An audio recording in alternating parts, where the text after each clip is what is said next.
Mix by Manoj मस्ताना। कबो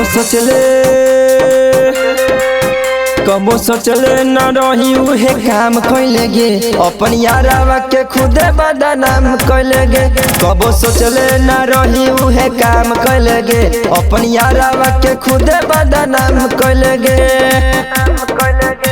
कैलू दिल से प्यार तबो देनी बिछार, हमरा के भूल गइले मिलते दोसर बतार।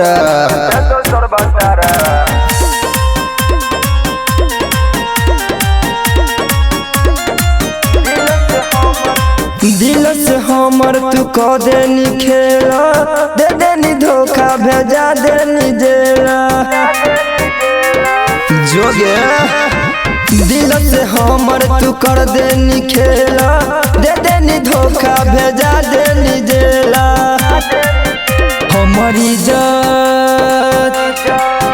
हमारी इज्जत नीलाम सरेआम कैले गे, अपन यारावा के खुदे बदनाम कैले गे।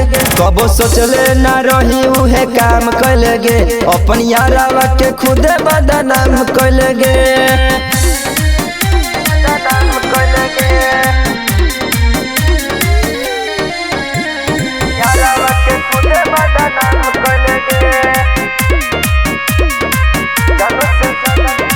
जानो से ज्यादा तोरा कैलू हल प्यार गे, तब ते देनी हमारा के बिछार गे।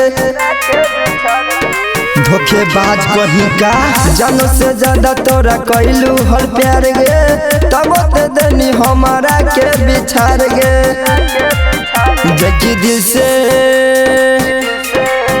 जबकि दिल से के संगे मिली काम कैले गे, अपन यारावा के खुदे बदनाम कैले गे। कबो सोचले न रही